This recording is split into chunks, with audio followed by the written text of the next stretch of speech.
The person who ruined my wedding was not a stranger. He was the man who stood beside me in every family photo since I was a child. My name is Ethan Brooks, and for most of my life, I believe my older brother Daniel was the person who would always protect me. I believed family meant loyalty. I believed that no matter how difficult life became, the people who shared my last name would always stand beside me. But on the day I was supposed to begin my happiest chapter, I discovered that trust could break in the most unexpected way. My wedding day started like a dream. The ceremony took place in a beautiful venue outside the city, surrounded by soft lights, elegant decorations, and the people I cared about most. Every detail had been planned for months. The flowers were arranged perfectly. The music filled the room with warmth. My friends and relatives smiled as I walked toward Michael Hayes, the man who had changed my life in the best possible way. Michael was the kind of person who made me feel seen. He never asked me to become someone else.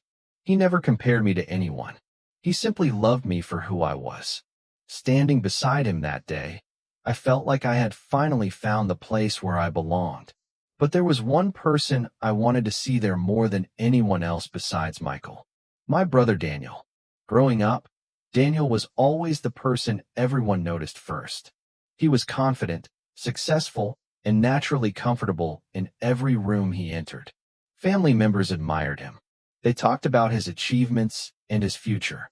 I never felt jealous of him. I looked up to him. When I was younger, I followed him everywhere. I wanted to learn from him. I wanted to make him proud. Even as we became adults, I still hoped we would always have that connection. That was why seeing him at my wedding meant so much to me. Daniel arrived wearing a perfectly tailored suit and the same confident smile everyone knew. He hugged me and told me he was happy for me. For a moment, all the doubts I had carried over the years disappeared. I wanted to believe that my brother was truly proud of me. During the reception, everything felt perfect. Guests laughed, music played, and Michael and I enjoyed every moment together. Then Daniel approached me with a glass in his hand. He smiled and said he wanted to make a toast privately before joining the others. It was such a simple moment that I never thought twice about it. Why would I question my own brother? I accepted the drink from him without hesitation. That was how much I trusted him. But as I looked at his face, I noticed something I had never seen before. For just a second, his expression changed. It was not the proud smile of an older brother celebrating my happiness. It was something colder, something I could not understand. I ignored the feeling because I wanted the day to remain perfect. I wanted to believe my family was finally complete. I raised the glass, smiled, and thanked him. At that exact moment, I had no idea that the person standing in front of me was carrying a secret that would change everything. A few minutes later, the celebration I had dreamed about for months began to feel different. The laughter around me faded. The room that had felt so warm suddenly felt distant. Michael immediately noticed that something was wrong and came to my side. The happiness from earlier disappeared, replaced by confusion and concern. As I looked around the room, I saw my family watching, and then my eyes met Daniel's. Everyone else looked surprised. Everyone else looked worried. But Daniel looked like someone who knew more than he was saying. And that was the first moment I realized the perfect wedding I had imagined might have been hiding a painful truth all along. The hardest part about betrayal is not discovering what happened. It is realizing that the person you trusted most had been hiding something from you all along. After that moment at my wedding, everything became a blur. I remember Michael standing beside me, asking if I was okay. I remember the worried faces of our guests. I remember hearing people say my name, but the room felt strangely far away. The celebration that had taken months to prepare suddenly felt like a memory from someone else's life. Michael stayed with me through the confusion. He did not leave my side for a moment. Even when I kept telling him I was fine, he could see that something was wrong. He knew me well enough to understand that I was not just dealing with a difficult moment. I was trying to understand how the person I trusted most could possibly be connected to it. After everything settled, we focused on finding answers. The first thing we needed was clarity. We did not want to accuse anyone without understanding the situation completely. But deep down, I already knew there was one question I could not ignore. Why had Daniel looked so calm when everyone else was worried? In the days that followed, I kept thinking about my relationship with my brother. I searched through years of memories, trying to find signs I had missed. I remembered all the times Daniel had been celebrated while I stood quietly beside him. I remembered how often people compared us. Daniel was always described as the ambitious one, the successful one, the person who seemed destined for greatness. I was always the peaceful one, the reliable one, the person who never caused problems. For a long time, I thought those differences did not matter. I believed we simply had different personalities. I believed my brother was proud of me in his own way. But now, I was beginning to question everything. Michael encouraged me not to let my emotions control my decisions. He reminded me that the truth mattered more than assumptions. That was one of the reasons I trusted him. He never tried to make the situation about himself. He focused on helping me understand what happened and protecting my ability to make my own choices. A few days later, we returned to the wedding venue and reviewed what had happened that evening. The staff helped us look through the available records from the reception. Watching those moments again was difficult because I saw something I had not noticed before. I saw Daniel moving through the room with a confidence that felt different. I saw how carefully he carried himself. I saw how he watched everything around him. It was not the behavior of someone simply celebrating his brother's happiness. It looked like someone who had already made a decision. That realization hurt more than I expected, because the problem was not only what happened at the wedding. The problem was that I had spent years believing I knew my brother. I had defended him when people questioned his attitude. I had ignored small comments that felt uncomfortable because I wanted to believe there was nothing behind them. I wanted to believe family meant giving people the benefit of the doubt. But there is a difference between forgiveness and ignoring reality. For the first time, I allowed myself to admit that maybe Daniel was not the brother I thought he was. When we finished reviewing everything, Michael looked at me and asked a simple question. He asked what I wanted to do next. In the past, I would have answered based on what would keep everyone else comfortable. I would have worried about family opinions and appearances. But sitting there, looking at the evidence in front of me, I realized something had changed. I did not want revenge. I did not want to destroy my family. I only wanted the truth.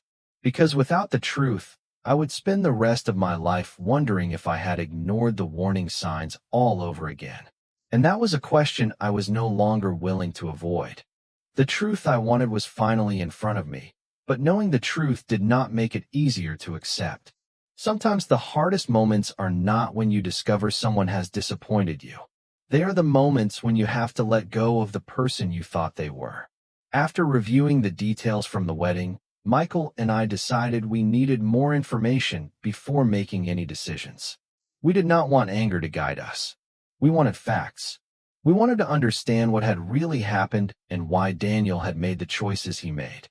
A few days later, we received additional information from the review of the wedding events. There were records showing the timeline of what happened during the reception. The details confirmed that Daniel had been involved in the situation that changed my wedding day. Seeing everything together made my heart sink. It was no longer just a feeling. It was no longer a suspicion. The person I had trusted for most of my life had made a decision that affected one of the most important days of my life. I sat quietly for a long time. After seeing the information, Michael was beside me, but he did not rush me to speak. He understood that I was not only processing what happened at the wedding. I was processing years of memories. I thought about all the moments when Daniel had been the person I looked up to. I remembered being younger and believing my brother could do no wrong. I remembered wanting his approval and feeling proud whenever he noticed my achievements. I never imagined that one day I would be sitting across from evidence that changed the way I saw him. Michael asked me if I wanted to talk about it. At first, I did not know what to say. How could I explain the feeling of losing someone who was still alive? How could I describe the pain of realizing that the relationship I valued might not have been the same for both of us? Finally, I told him the truth. I said that I was not just hurt by what Daniel had done. I was hurt because I had spent years believing we shared the same love for each other. Michael reminded me that my kindness was not a mistake. He told me that trusting people was not a weakness. The problem was never that I cared too much. The problem was that someone else chose not to respect that trust. That conversation helped me see things differently. For the first time, I stopped blaming myself for not noticing sooner. I started focusing on what I could control. I could not change Daniel's choices. I could not rewrite the past. But I could decide what happened next. Before confronting Daniel, I wanted to understand his reason. I needed to know if this came from a single moment of poor judgment or something deeper that had been building for years. So Michael and I looked back at our family history. We started noticing patterns we had ignored before. Daniel was always praised for being the one who achieved the most. He was always the example people mentioned when they talked about success. When I accomplished something, the reaction was different. People were happy, but the attention never lasted. At the time, I never thought much about it. I did not believe life was a competition between brothers. But maybe Daniel did. Maybe he had been keeping score when I did not even know there was a game. That realization was painful, but it also gave me clarity. I finally understood that the problem was never something I had done.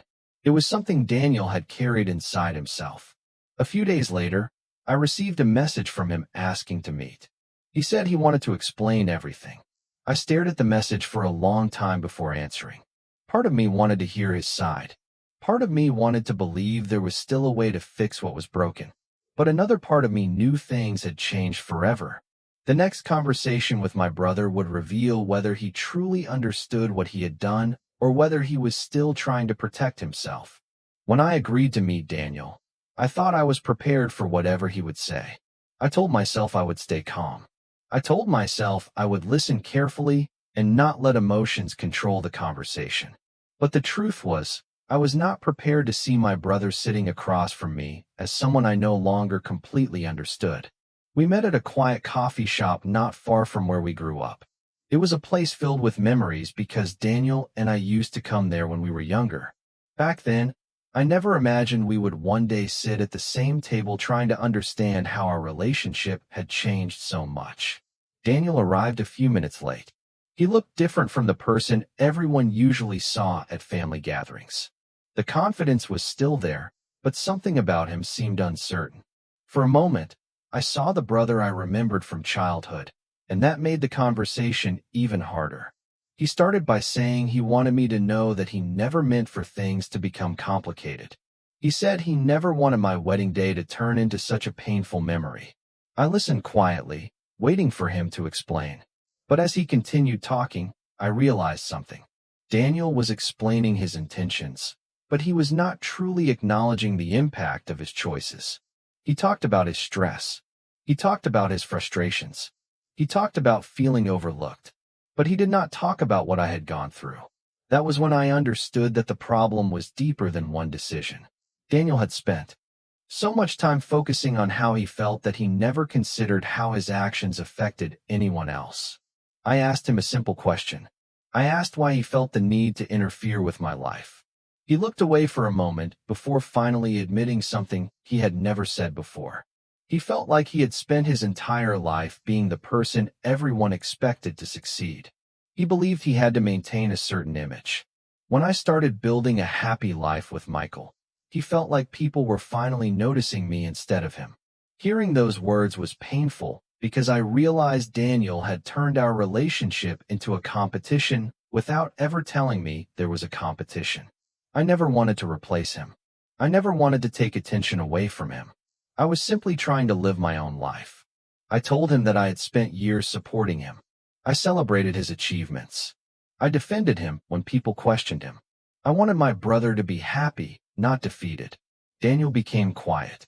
For the first time during the conversation, he seemed to understand what I was saying. But understanding something and fixing it are two different things. I told him that trust was not something he could ask for and immediately receive again. Trust was something he had to rebuild through actions over time. After the conversation ended, I walked outside feeling a strange mix of emotions. I was not angry in the way I expected to be. I was sad. I was sad because I realized I had been holding on to a version of my brother that no longer existed. When I returned home, Michael asked how the meeting went. I told him the truth. I said that hearing Daniel's reasons helped me understand him, but it did not erase what happened.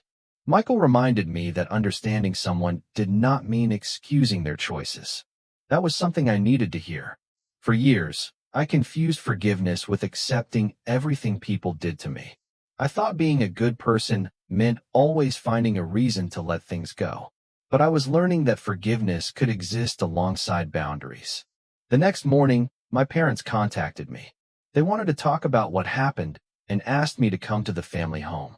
I knew that conversation would be different from the one with Daniel, because this was not only about my brother anymore. This was about the people who had watched everything happen and chose how to respond. And deep down, I already knew I was about to discover something even more painful than Daniel's betrayal. I was about to find out whether my family would finally choose the truth or continue protecting the person who caused the damage. When I arrived at my family home, I already knew this conversation would be different. Talking with Daniel had been painful because I had to accept that my brother was not the person I believed he was. But facing my parents felt even harder. Daniel had made a choice that changed my wedding day, but my parents had made a different choice afterward. They had chosen how to respond. They had chosen what mattered most to them. And I needed to know if they truly understood what they had done. The moment I walked into the house, memories came rushing back. This was the place where I grew up. The place where I celebrated birthdays, holidays, and family milestones. It was the place where I believed I would always belong. But standing there after everything that happened, it felt different. My mother welcomed me with a nervous expression. My father sat quietly in the living room. Neither of them knew how to begin. Finally, my father spoke. He said they wanted to talk about what happened and find a way to move forward as a family. Those words sounded familiar because they were the same words my family had always used whenever something difficult happened. Move forward. Keep the peace. Stay together. But this time, I needed something different. I needed honesty. I asked them a simple question. I asked if they truly understood what I had been through. The room became quiet. My mother looked down before answering. She admitted that they had been focused on protecting the family from embarrassment. They worried about what people would say. They worried about how the situation would affect everyone's image. Hearing that hurt because it confirmed something I had already started to understand. My pain had never been their biggest concern. Their biggest concern was controlling the situation. My father tried to explain that they were not trying to ignore my feelings. He said they were shocked and did not know how to handle everything. I understood that people can make mistakes during difficult moments. I understood that fear can influence decisions. But I also knew there was a difference between making a mistake and refusing to see someone's pain. For years, I had always been the person who tried to understand everyone else. I was the person who made excuses. I was the person who said maybe they did not mean it that way. But now I realized I had been using understanding as a way to avoid admitting how hurt I truly was. My mother reached for my hand and apologized. She said she wished she had supported me differently. She said she should have asked how I was feeling instead of worrying about what others would think. Her apology mattered, but it did not erase everything. I told her that I did not need perfect parents. I did not need them to fix the past. I needed them to acknowledge it. That was the first time in my life I said those words without feeling guilty. I was not attacking them. I was simply telling the truth. Before I left, my father asked if there was any chance our family could return to how things were before. I looked around the room and thought about that question carefully. The honest answer was no. We could not go back because I was not the same person anymore. The person who walked into that wedding believing love meant accepting everything had changed. I had learned that family was not only about shared history. It was about respect, trust, and the choices people made when things became difficult. As I drove home, I felt a strange sense of peace. The conversation had not fixed everything. My relationship with my parents would take time to rebuild. My relationship with Daniel would take even longer. But for the first time, I was no longer carrying the weight of pretending everything was fine. I had finally spoken my truth, and that changed the way I saw myself. I was no longer the younger brother trying to prove that I deserved a place in my own family. I was someone who understood my own value. But there was still one thing I needed to do. If I wanted to truly move forward, I had to stop living as the person my family expected me to be and start becoming the person I wanted to be. For the first time in my life, I stopped waiting for someone else to tell me that I mattered. I stopped looking for approval from people who had spent years making me question my own worth. The days after my conversation with my parents were not easy, but they were different. There was a sense of freedom that came from finally being honest. I no longer had to pretend that everything was fine just to keep everyone comfortable.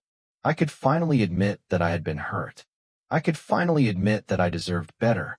Michael noticed the change in me before I even said anything. He told me that I seemed calmer. Not because the situation was fixed, but because I was no longer fighting against my own feelings. For so long, I had tried to understand everyone around me while ignoring what I needed. I thought being a good person meant always being patient. I thought love meant accepting every disappointment without complaint. But I was beginning to understand that love without respect was not enough. A few weeks later, Michael and I decided to take a short trip away from the city. We needed time to breathe and focus on ourselves. We chose a quiet town about 3 hours away, a place where nobody knew about the wedding or the family conflict. It was peaceful. There were small restaurants, quiet streets, and a beautiful lake where we spent our mornings walking together. Being away from everything helped me see my situation more clearly. I realized that the hardest part of the experience was not losing the relationship I had with Daniel. It was accepting that I had been holding on to an idea of him that was no longer real. I had spent years remembering the brother who helped me when we were children. I had ignored the moments when he made me feel small because I wanted to believe the best about him. But I could not build a relationship with a memory. I had to accept the person he had chosen to become. One morning, Michael and I sat near the lake with coffee in our hands. He asked me what kind of life I wanted now. It was a simple question, but I struggled to answer. For most of my life, I had made choices based on what other people expected from me. I chose peace over honesty. I chose silence over conflict. I chose making others happy over making myself fulfilled. That morning, I finally said something I had never said before. I wanted a life where I did not have to apologize for being myself. Michael smiled and told me that was the person he had always seen. Someone who was thoughtful, caring, and strong, even when I did not recognize those qualities in myself. When we returned home, I started making changes in small ways. I focused more on my career. I spent more time with people who made me feel valued. I started saying no when something did not feel right instead of automatically trying to please everyone. These changes were not dramatic, but they were important. They were signs that I was finally choosing myself. During that time, Daniel reached out again. His message was different from before. He was not trying to explain his actions or defend himself. He simply wanted to know if there was any possibility of rebuilding our relationship someday. I read the message several times. A part of me wanted to immediately forgive him because that was the person I had always been. The person who looked for reasons to understand others. But another part of me knew that forgiveness did not mean ignoring the damage that had been done. I replied honestly. I told him that I hoped he could change, but trust would take time. I told him that I did not hate him, but I also could not pretend everything was the same. For the first time, I set a boundary without feeling guilty. And that was when I realized something important. Daniel had taken away a version of my life, but he had also forced me to discover a stronger version of myself. I was no longer trying to prove that I deserved love. I finally understood that I always had. The moment I stopped trying to protect everyone else's feelings was the moment I finally started protecting my own peace. For the first time in months, I was no longer waking up wondering what I could have done differently. I was no longer replaying conversations with my family and searching for ways I could have avoided the pain. I had accepted that some things were outside of my control. I could not change the choices Daniel made. I could not erase the disappointment I felt toward my parents, but I could decide what kind of future I wanted to create. As time passed, my life slowly started feeling normal again. Not the old normal where I ignored my own feelings, but a new kind of normal where I allowed myself to be honest. Michael and I continued building the life we had planned before everything happened. We focused on the little things that reminded us why we chose each other. We cooked dinner together after long days. We explored new places around the city. We laughed about simple moments that had nothing to do with family problems or difficult conversations. Those moments helped me remember that my wedding day was not the end of my happiness. It was only the beginning of a different chapter. My relationship with my parents also started changing slowly. They began reaching out more often, but this time they approached me differently. They were not asking me to forget. They were not asking me to make things easier for everyone else. They were asking how they could rebuild the trust they had damaged. That difference mattered. My father admitted that he had spent too much time trying to protect the family image instead of protecting his son. My mother admitted that she should have listened to me instead of immediately trying to explain Daniel's actions. Their words did not erase the past, but they showed me that people could change when they were willing to face uncomfortable truths. Daniel's situation was more complicated. Rebuilding a relationship with him required more than an apology. It required consistency. It required patience.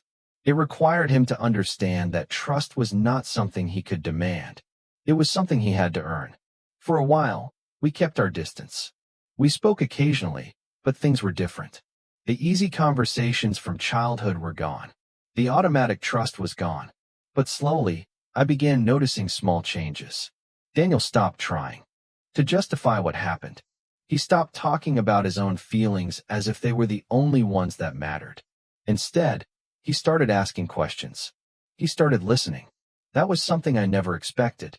One afternoon, Daniel asked if I would meet him for coffee. I agreed because I wanted to understand whether the changes I was seeing were real. During that conversation, he apologized again, but this time it felt different. He did not say he was sorry because he wanted something from me. He did not ask me to forgive him immediately. He simply admitted that he had allowed jealousy to damage the relationship between us. He admitted that he had spent years comparing his life to mine instead of appreciating that we were different people with different paths.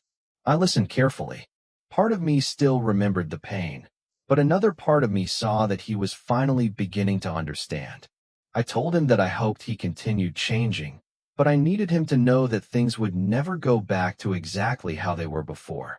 Some moments leave a mark. Some lessons cannot be forgotten. He accepted that. For the first time, we had a conversation where neither of us was trying to win. We were simply two brothers acknowledging what had happened. A few weeks later, my family asked if we could all meet together. They wanted to have one final conversation about everything that happened and where we would go from there. I agreed. But this time I was not walking into that room as the person who needed acceptance. I was walking in as someone who already knew my value. And I knew that whatever happened next, I would not lose myself again just to keep everyone else comfortable. The family meeting was something I never thought I would experience. For years, I imagined that if my family ever faced a serious conflict, we would come together and solve it the way families were supposed to. I believed love would always be enough to overcome any disagreement. But I learned that love without honesty could create deeper wounds than any argument. When I arrived at my parents' house that afternoon, I noticed something immediately. The atmosphere was different. Nobody was pretending. Everything was normal anymore. There were no excuses. There were no attempts to change the subject. Everyone understood that we were there because something important needed to be said. Michael came with me, but he stayed slightly behind. He knew this was my conversation to have. He had supported me through every difficult moment, but he also understood that my voice needed to be heard. I appreciated that more than I could explain. Sitting across from my family, I looked at the people who had shaped my entire life. My parents, my brother, the people I once believed would always understand me. For a moment, I felt the sadness of everything we had lost. But I also felt something else. Strength. because I was no longer sitting there hoping they would finally choose me. I was sitting there knowing that I had already chosen myself. My father was the first to speak. He said he wanted to apologize, not only for what happened, but for how they responded afterward. He admitted that they had focused too much on avoiding embarrassment and protecting the family reputation. He said they should have been asking how I was feeling instead of worrying about what other people would think. My mother became emotional as she spoke about the moments she wished she could change. She admitted that she had spent too much time trying to explain Daniel's behavior instead of listening to the person who had been hurt. Hearing those words was meaningful, but I also understood that apologies were only the beginning.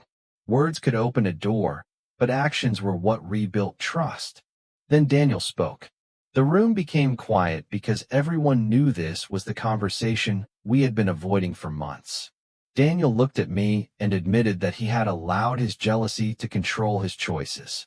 He said he spent years believing that his success was connected to being better than everyone else, including me. He said he had forgotten that brothers were supposed to support each other, not compete. I listened carefully. I wanted to believe him, but I also knew that trust could not return simply because someone finally understood their mistake. I told him that I accepted his apology, but acceptance did not mean everything would return to the way it was before. The relationship we had lost was real. The hurt was real. But that did not mean we could not create something different in the future. Daniel nodded. For once, he did not argue. He did not try to explain why he was right. He simply accepted what I said. That moment showed me something important. Change does not happen when people are forced to apologize. Change happens when people finally understand the impact of their actions. After the conversation ended, I stepped outside with Michael. The air felt lighter than it had in a long time. I looked back at the house where I had spent so many years trying to prove I belonged. Then I realized something. I had spent my entire life searching for a place in my family, but I had never stopped to recognize that I already belonged somewhere. I belonged with the people who respected me. I belonged with the people who supported me. I belonged with the person who stood beside me when everything became difficult. As we drove home, I thought about how much my life had changed. The wedding day that once represented betrayal no longer had the power to define me. It became the moment that forced me to discover my own strength. And for the first time, I was not afraid of losing people who were unwilling to see my value. I had finally learned that choosing myself was not selfish. It was necessary.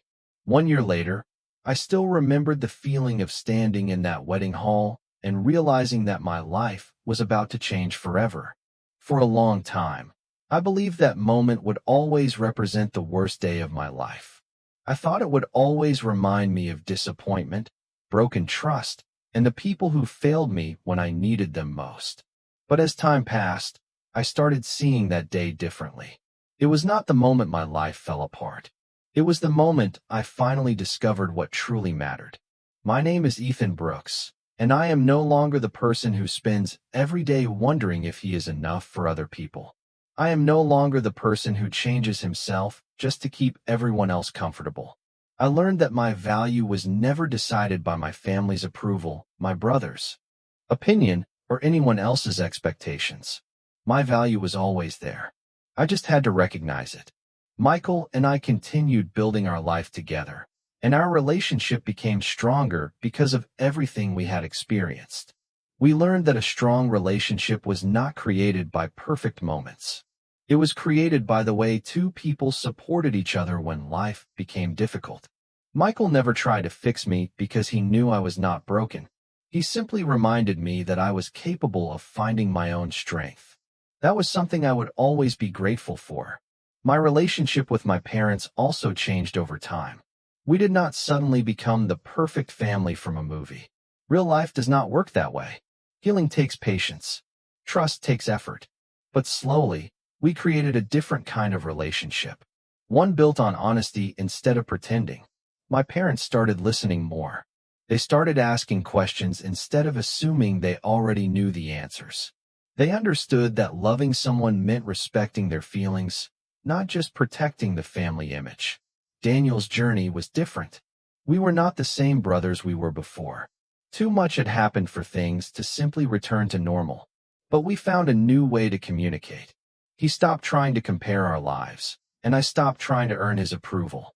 We learned that forgiveness did not mean forgetting the past. It meant accepting what happened and choosing not to let it control the future. There was a time when I thought Daniel had taken something important from me. I thought he had stolen the happiness I deserved on my wedding day. But now I understand that he only revealed something I needed to learn. I discovered who truly stood beside me. I discovered the difference between people who share your name and people who truly care about your heart.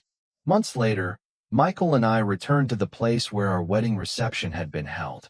I expected old feelings to return. I expected the memories to hurt. But when I walked into that room again, something surprised me. I did not feel sadness. I did not feel anger. I simply remembered. That place was no longer a symbol of betrayal. It was a reminder of how far I had come. The person who entered that room on my wedding day was someone searching for acceptance. The person who left it was someone who finally understood his own worth. Looking back, I realized the hardest lesson I learned was also the most important one. Sometimes the people closest to you can disappoint you. Sometimes the people you expect to protect you are the ones who force you to grow. But losing their approval does not mean losing yourself.